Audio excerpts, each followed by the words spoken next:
Oke, selamat sore saudara semuanya. Salam sejahtera untuk kita semuanya. Assalamualaikum warahmatullahi wabarakatuh. Ya, saudara-saudara. Waalaikumsalam Waalaikumsalam warahmatullahi wabarakatuh. warahmatullahi wabarakatuh. Ya, terima kasih. Di sini telah hadir itu banyak orang ya. Empat orang. Ada Reynald Toping, ada David Nauli, ada Yulsri, ada Suntoro. Ya, nah, Suntoro ini baru bergabung ya dengan kita ya. Saya itu baru lihat hari ini. Sudah 2 kali, Pak. Dua kali ya. Wow, Iya, Pak. belum saya sebut ya. Berarti yang pertama ya. Oke. Ya, Pak. Oke, saudara-saudara, kemarin saya itu memberikan ilustrasi cara penggunaan ini ya, kriptografi online ya. Di situ ada eh, ada enkripsi dan dekripsi online. Sudah saya share kepada Anda ya, dan sudah saya tunjukkan kepada Anda ya. Jadi itu adalah yang nanti jadi bahan UTS ya. Jadi nanti Anda saya berikan soal simulasi ya. Kemudian soal simulasi tadi nanti dibuat analisis. Nah, analisnya apa? Analisnya adalah terkait dengan teori enkripsi dan dekripsi, ya. Nah, saudara-saudara, kita tahu bahwa enkripsi itu atau apa itu ilmunya ya. Kriptografi ini kan ilmu yang cara menyembunyikan pesan, ya. Jadi, cara menyembunyikan pesan ini merupakan bagian daripada itu ilmu ilmu itu alfabet ya, zaman kuno ya, sebelum komputer ya. Itu adalah ilmu penyandian, ya, penyandian pesan. Nah, kalau dalam era sekarang ini, maka karena sudah berkembang algoritma, maka jadi enkripsi, ya. Nah, jadi kriptografi ini saudara-saudara sebagai definisi yang paling sederhana, sebagai apa itu pesan rahasia, ya, cara menulis pesan rahasia. Jadi tujuannya bukan hanya untuk menulis pesan rahasia ya, tapi juga ada tujuan-tujuan yang lain. Ya, tujuannya adalah agar informasi yang dikirimkan ke dalam suatu kanal informasi itu adalah memiliki beberapa keunggulan atau kelebihan. Salah satunya adalah kerahasiaan, seperti itu ya. Jadi semata-mata bukan menyembunyikan pesan ya, tapi juga punya tujuan agar informasi yang dikirimkan di dalam medium itu punya satu keunggulan. Salah satu keunggulan yang berusaha dicapai adalah keunggulan dalam hal itu performa atau kualitas. Kita tahu saudara-saudara bahwa data yang kita kirimkan itu adalah dalam bentuk sinyal digital. Nah, sinyal digital ini jadi dalam ilmu jaringan komputer kita itu merambat di mana? Di physical layer. Physical layer itu apa? Physical layer itu adalah jaringan fisiknya. Nah, jaringan fisiknya itu berarti apa? Sinyal digital kita dari komputer kita ini merambat di dalam physical layer dalam berbagai macam platform. Ada yang fiber optik, ada yang tembaga, ada yang apa itu koaksial, ada yang udara, ya seperti wireless seperti itu ya. Nah ini saudara-saudara, berarti informasi yang tersandikan ini ya di dalam dikirimkan di dalam medium itu harus punya keunggulan. Apa salah satunya? Tidak hilang pesan itu. Anda bisa mengirimkan pesan sangat rahasia sekali, tapi kalau pesan itu hilang gimana? Siapa yang rugi? Nah, tentu kita semuanya. Jadi itu kerahasiaan di dalam cara kita mengirimkan pesan itu tidak semata-mata hanya kerahasiaan semata ya, tapi juga ada tadi yang sampaikan, ada keunggulan kualitas informasi juga seperti itu. Jadi ini merupakan salah satu keunggulan dari bidang ilmu komputer kita ya, bahwa ilmu komputer kita ini ya di samping juga memiliki itu metode enkripsi atau juga dekripsi, juga punya tujuan agar kualitas informasi yang dikirimkan itu bisa sampai kepada penerima ya, berkualitas ya, tapi juga aman. Nah, gitu ya. Saudara, ini adalah alur yang berjalan di dalam apa itu enkripsi ya, menggunakan chipper ya. Chipper ini adalah algoritma yang sudah yang sudah umum digunakan ya. Ada eh, chipper dalam bentuk Caesar algorithm ya, Caesar ya, atau Caesar algorithm ya, di mana alur daripada enkripsi ini gitu kan dari plain text ya, itu pesan asli ya, itu dienkripsi ya melalui satu algoritma menghasilkan ciphertext. Jadi sebetulnya algoritma enkripsi ini sebetulnya chipper ya dalam ilmu komputer kita. Jadi bentuk outputnya adalah ciphertext ini ya. Jadi ciphertext ini adalah teks yang sudah terenkripsi. Nah, pada saat kita mengenkripsi ini, kita boleh menyematkan kunci. Ya, kunci ini di mana saja boleh. Pada saat enkripsi disematkan kunci boleh, ya. Kemudian kunci ini harus sama. Kunci ini dengan pada saat dekripsi. Ya, jadi ciphertext ini saudara-saudara sebagai luaran daripada algoritma enkripsi itu harus dilengkapi dengan kunci. Nah, kemarin sudah kita demokan ya di dalam platform online. Nah, nanti tinggal gunakan ya. Maka pada saat kita mendekripsi pesan ini saudara-saudara, maka pesan ini didekripsi dengan algoritma yang sama cara kerjanya ya. Tapi dia bisa dibuka pesannya dengan secret key tadi itu. Nah, akhirnya balik lagi menjadi plain text seperti semula. Nah, itu ya. Nah, kita tahu bahwa ciphertext ini saudara-saudara, ciphertext ini di mana posisi ciphertext ini? Ciphertext ini posisinya adalah ada di dalam medium jaringan, ya. Ada di physical layer kalau kita belajar jaringan komputer ya. Ada di physical layer. Dia merambat di situ, merambat gitu kan, sehingga kita nggak tahu bahwa kalaupun toh kita bisa menyadap informasi, tapi kita kalau tidak punya algoritma enkripsinya dan juga dekripsinya plus kuncinya, maka kita tidak tahu apa pesan daripada ciphertext ini. Pesan yang tersandikan tadi itu. Nah, itu saudara ya. Jadi saudara, ini adalah satu contoh aja gitu kan. Itu cara kerja daripada algoritma enkripsi ya. Supaya caranya adalah menggunakan algoritma yang umum ya, Caesar Shipper ya, di mana dia bisa bekerja secara blok ya, blok-blok data ya, di mana blok datanya itu distandarkan beberapa bits ya, 64 bit, 128 bit ya, kelipatan daripada 8 ya, 64 bit ya, dulu 32 ya, 32 bit, 64, 128 ya, 256 dan seterusnya. Juga boleh stream cheaper. Nah, stream cheaper ini adalah dia ya kan itu mengakuisisi pesan yang tersandikan dalam periode tertentu. Nah, itu stream cheaper ya. Jadi tipenya cheaper itu kan dia boleh blok ya, pastinya blok ukuran sinyal, ukuran bit ya. Satu lagi adalah berdasarkan ukuran waktu ya. Jadi sinyal yang mengalir itu kan diambil secara periodik. Apakah kena semuanya? Belum tentu, tergantung daripada periode yang kita rancang atau frekuensi yang kita rancang. Nah, mana yang digunakan? Ya, yang digunakan adalah ya bisa salah satunya atau juga kombinasi seperti itu ya. Nah, kemudian saudara-saudara, symmetric encryption itu adalah, halo saudara-saudara, Iya halo. Pak, halo Pak, Ya, iya Kak, Pak. oke ya. Jadi symmetric encryption itu saudara-saudara itu adalah ukuran antara data yang dienkripsi ya, ya. Jadi ukuran data yang dienkripsi kan itu menjadi salah satu standar ya. Berapa yang akan kita ya. Oke. Nah, saudara, Anda pernah lihat ya, film-film yang fiksi juga ada film yang film-film yang menggambarkan cara kerja daripada hacker gitu ya. Hacker itu sebetulnya yang sangat seru itu kalau dilihat ya dalam kok film itu kan dia berusaha untuk masuk menerobos jaringan. Nah, setiap jaringan itu kan pasti ada security-nya. Nah, security-nya itu pasti dikasih kunci, secret key. Jadi kalau misalkan hacker itu bisa tahu secret key-nya, ya kan maka dia bisa nembus macam-macam ya. Seperti yang kejadian tahun ini ya, mengenai kejadian server kita di pemerintahan itu. Nah, saudara-saudara, enkripsi itu bisa kita sebut sebagai simetrik ya. Simetrik itu artinya ya kan dia data yang dienkripsikan itu kurang lebih nanti memiliki suatu proporsi ya.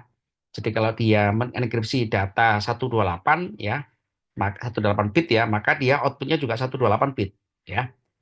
Kalau misalkan 256 ya, outputnya 256 ya, itu saya katakan sebagai simetrik ya.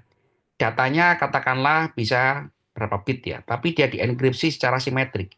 Boleh ke 12 boleh ke 64, boleh ke 128, boleh ke 256, simetrik. Ya, simetrik dalam arti proporsional.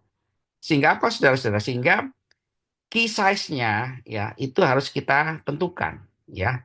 Key size-nya itu gitu kan, itu bisa menjadi suatu ukuran ya kan. Kita mengenkripsi 128. Berarti berapa key length-nya itu? Nah, 128 itu berapa bit? Nah, key length itu juga sama ya.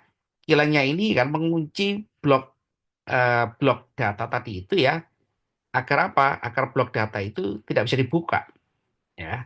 Nah, inilah pekerjaan orang-orang apa itu, orang-orang yang berusaha mencari apa itu, masuk mendapatkan informasi itu kan, dia harus bisa nembus gitu kan possible key-nya ini ya. Supaya apa? Nah, dia kan sering kita lihat ya, dia apa itu, saya tahu Pak, ini menggunakan secret key gitu kan 8 bit ya. Artinya dia mengajukan kombinasi-kombinasi 8 bit ya kan untuk jebol security itu key-nya. Nah, itu saudara-saudara harus kita pikirkan. Ya, 8 bit itu berarti butuh berapa possible key, ya. Nah, itu merupakan salah satu contoh daripada kenapa kita harus juga memikirkan ya, secret key itu berapa kombinasi bitnya. Nah, gitu ya, supaya itu menjadi kesulitan, ya, menjadi tingkat kesulitan dalam menjebol katakanlah security dari suatu sistem atau jaringan. Nah, ini saudara-saudara contoh daripada symmetric key ya. Simetrik jadi ukuran daripada plain text yang di generate ya kan itu outputnya sama ya, jumlah datanya ya, atau juga boleh proporsional ya. Dia misalkan adalah 20 berapa ini ya, 20 huruf ya, 22 huruf ya kan, maka outputnya juga 22 huruf gitu ya. Ini simetrik ya, jadi jumlah ukuran bitnya sama, bit input dengan bit output itu sama. Atau juga boleh eh, mengembang, tapi mengembang secara proporsional outputnya. Ciphertextnya itu boleh mengembang secara proporsional. Seperti itu. Halo saudara-saudara. Iya, Pak. Oke ya. Ya, Pak. Ya, oke, ini teori daripada apa itu software kemarin yang saya pelajari ya. Yang kita pelajari saya temukan kepada Anda ya. Nah, saudara-saudara, kalau misalkan kita mau menyandikan huruf abjad ya, 26 huruf ya, maka 26 huruf ini ada kombinasi ya, kombinasi ini ya, kombinasi itu pasangan huruf ya. Pasangan huruf ini kurang lebih 10 pangkat 26 ya. 10 pangkat 26 itu berapa kombinasinya ya? Kombinasi hurufnya. Jadi kalau kita mau itu mengajukan suatu teori probabilistik ya, probabilistik ya kan. Berapa kalau misalkan kita 26 bit ya, kita jadikan secret key, maka kita ya kan punya punya ini ya, punya apa itu, kemungkinan untuk bisa menjebol sistem itu adalah 1/10 pangkat 26. Nah, itu ya. Jadi secret key ini kalau misalkan Anda bikin password, ya bikin password berapa huruf ya, ditambah kombinasi angka dan lain-lain gitu kan, itu adalah menunjukkan gitu kan berapa kemampuan daripada password Anda itu bisa dijebol. Ya. Berarti kalau Anda mengajukan 10 huruf, ya 10 ya pangkat 10 ya. Kombinasi huruf yang bisa diajukan ya. Berarti kemungkinan berhasilnya adalah 1/10, 1/10 pangkat 10. Ya berarti adalah berapa itu? Ya 1 dibagi 10/10. Jadi sangat kecil. Ya semakin kombinasi huruf semakin besar, maka kemungkinan untuk dijebol juga semakin kecil. Nah, itulah saudara-saudara itu key itu fungsinya adalah seperti itu ya. Oke, saudara-saudara ya, ini salah satu contoh ya, salah satu contoh bagaimana pesan ya, itu adalah pesan seperti ini ya. Kalau di ciphertext ya kan, itu bentuknya bukan lagi seperti ini ya, bukan lagi itu contoh aja ini ya, yang dia ada di dalam slide ya, tapi dia dalam bentuk yang lain ya. Begitu cipher diterapkan, key dimasukkan ya, key yang kita desain dimasukkan, maka encrypted message-nya ya itu sudah berubah ya. Encrypted message-nya adalah seperti ini ya, sehingga ketika ini diterima oleh orang, orang itu bingung. Wah, saya punya itu informasi yang terenkripsi bentuknya seperti ini. Kalau kita tidak bisa punya algoritmanya dan juga secret key-nya, kita nggak akan tahu bahwa kalimat aslinya adalah seperti ini. Nah, gitu ya. Ini salah satu contoh daripada algoritma Caesar ya. Nah, saudara-saudara, itu ini salah satu contoh aja ya, itu. eh, secret key itu ya kan dulu menjadi suatu hal yang sangat krusial dalam satu sistem security ya. Karena dia menunjukkan kombinasi kombinasi angka atau huruf gitu ya, yang itu bisa di crack gitu kan dalam dengan algoritma-algoritma anti enkripsinya ya. Ini salah satu contoh gitu kan kalau misalkan itu zaman dulu ya butuh apa itu butuh berhari-hari ya berjam-jam ya kan untuk bisa jebol password ya. Nah, ini kenapa? Karena dia mengajukan kombinasi, kombinasi, kombinasi gitu ya. Kombinasinya diajukan ya. Hacker kan gitu ya, dia bermain kombinasi, ya kombinasinya itu dia berusaha untuk mendapatkan key yang tepat ya, key yang tepat. Sehingga apa? Dia generate random. Ya, setiap bit itu di generate random ya kombinasinya kan agar diterima oleh itu encryption algoritmanya. Nah, gitu. Ada pertanyaan, saudara? Halo? Belum Halo? ada, Pak. Oke ya. Nah, asimetrik. Nah, asimetrik encryption ini juga boleh ya.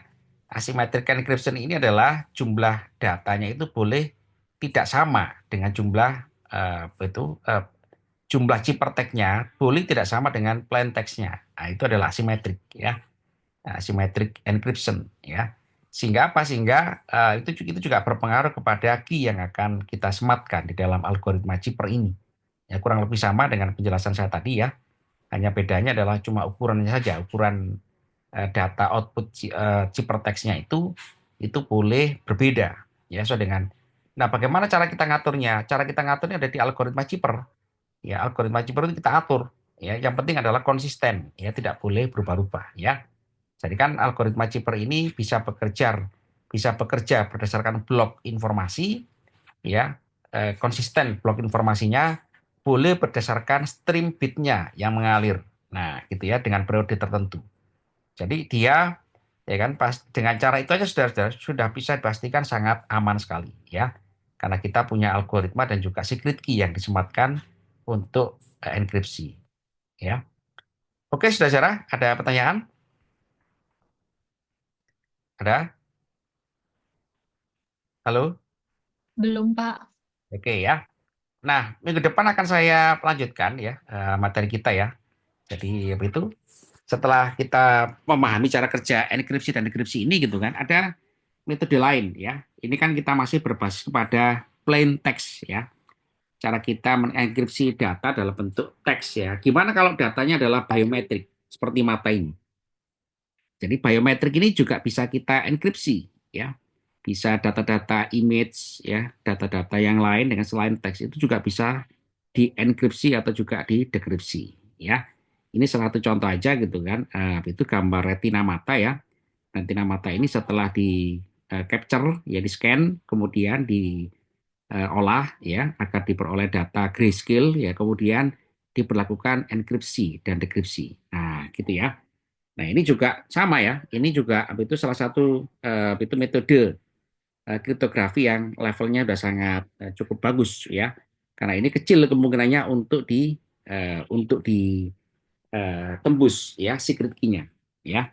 Kenapa demikian? Apa keunggulannya data yang terenkripsi gitu kan dalam bentuk plain text sama gambar retina ini? Apa kira-kira perbedaan signifikannya?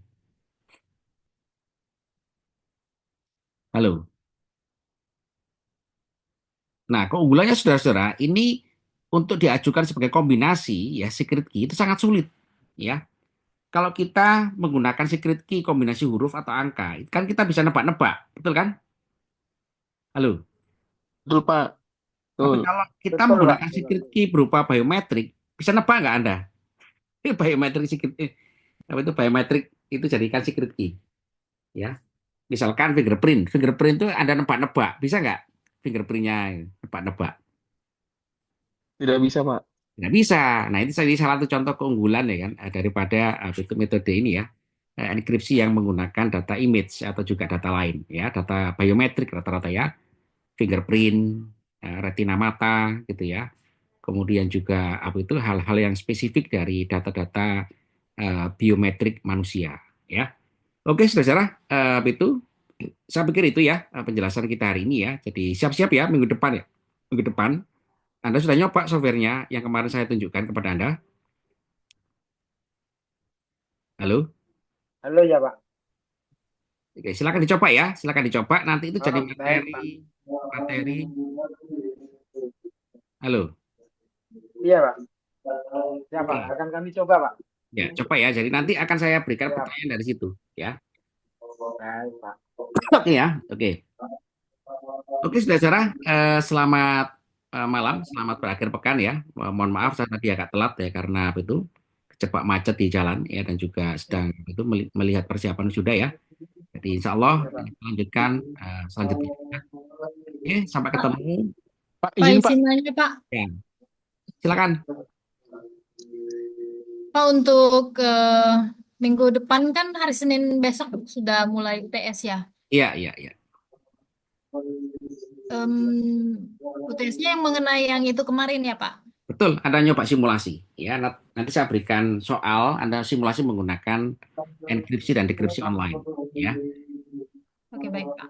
Ya, Makasih jadi kan Pak. Baik. supaya Anda paham dulu bentuk plain text itu apa gitu ya. Hypertext itu bentuknya seperti apa. Supaya lihat dulu ya. Kemudian nanti saya mau Anda bisa menganalisis hasil ya. Jadi bisa menjelaskan hasil. Begitu saudara ya. Baik Pak. Oke. Baik, Pak. Makasih Izin Pak. Pak. Nanti file ini akan saya share kepada Anda ya. File ini ya. Jadi tunggu dulu bersama dengan video tadi ya. Oke. Izin bertanya Pak. Ya, silakan. Pak, saya kan saya cek di LMS kejadian saya masih 0 Pak. Masih Apakah nol? memang belum Iya Pak. Oh, coba ditulis deh ya di LMS ya supaya nanti saya saya coba cek di BA ya. Oke Pak, nanti saya di grup ya Pak. Iya, iya, iya. Saya join di grup. Nggak Oke apa-apa Pak, terima kasih Pak. itu pasti Anda pasti Iya, Pak. bisa Terkait ya, ini kan pasti masih bisa di nol track lah ya. gitu, Pak, di Jadi LMS. Anda jangan Oke Pak, khawatir ya. siap. Terima Oke, kasih Pak. sekarang terima kasih. Selamat petang, selamat sore. Assalamualaikum warahmatullahi wabarakatuh. Terima kasih, Pak. Terima kasih Pak. Waalaikumsalam warahmatullahi wabarakatuh. Warahmatullahi wabarakatuh. Terima kasih Pak. Izin live Pak ya.